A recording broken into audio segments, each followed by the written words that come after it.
Police દ્વારા national road safety મંથની ઉજવણી કરવામાં આવી હતી, જેમાં ટ્રાફિક પોલીસ તેમજ ફોસ્ટરના સહયોગથી એક્સિડન્ટ ફ્રી ઇન્ડિયાના ભાગરૂપે હેલ્મેટ વિતરણ કાર્યક્રમ કમલા દરવાજા ખાતે 4 રસ્તા મળીને માર્કેટ ખાતે રાખાઈ હતી.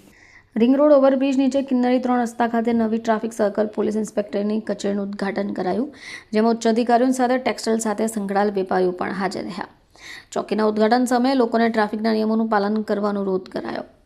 એસીપીએ કહ્યું કે સેફટી મંથના કાર્યક્રમના ભાગરૂપે હેલ્મેટ વિતરણ કરાયું છે, જેમાં પોલીસ કર્મીઓ અને વાહન ચાલકો હેલ્મેટ ન પહેરતા હોય તેમને પણ અપાયા છે.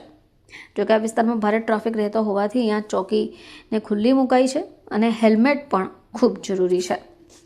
હાલમાં જ આપણે નેશનલ રોડ સેફટી મંથનું 1 જાન્યુઆરીથી લોન્ચ કરવામાં આવ્યું છે. દર વર્ષે આ રોડ સેફટી મંથનું આયોજન કરવામાં આવે છે અને એમાં અલગ અલગ પ્રકારના કાર્યક્રમો ટ્રાફિક અવેરનેસને લગતા, સેફટીને લગતા કરવામાં આવે છે. આજરોજ અમારે ટેક્સટાઇલ માર્કેટ એરિયામાં પોસ્ટાના સહયોગથી એક હેલ્મેટ વિતરણનું કાર્યક્રમનું આયોજન કરવામાં આવેલું હતું, જેમાં અમારા પોલીસ કર્મચારીઓને ખાસ કરીને હેલ્મેટ આપવામાં આવ્યા હતા. તે ઉપરાંત બીજા નાગરિકોને પણ હેલ્મેટનું વિતરણ કરવામાં આવ્યું હતું.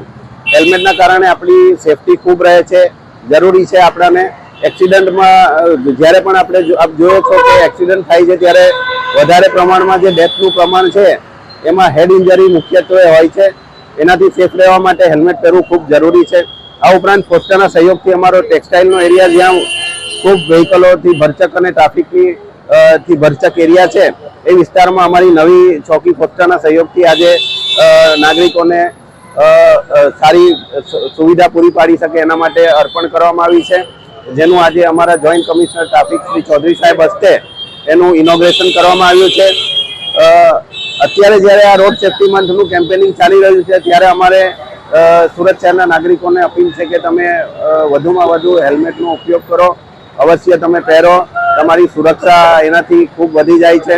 આ ઉપરાંત જે બીજા નિયમો છે ટ્રાફિકના, એમાં સિગ્નલ ફોલો કરવા, ઓવર સ્પીડમાં ગાડી નહીં ચલાવવી, રોંગ સાઈડ નહીં આવવું, ચાલુ ગાડીએ મોબાઈલ ફોન પર વાત નહીં કરવી, એ બધી નિયમોનું પાલન કરવા માટે અમારી નાગરિકોને નમ્ર અપીલ છે. Bureau report, channel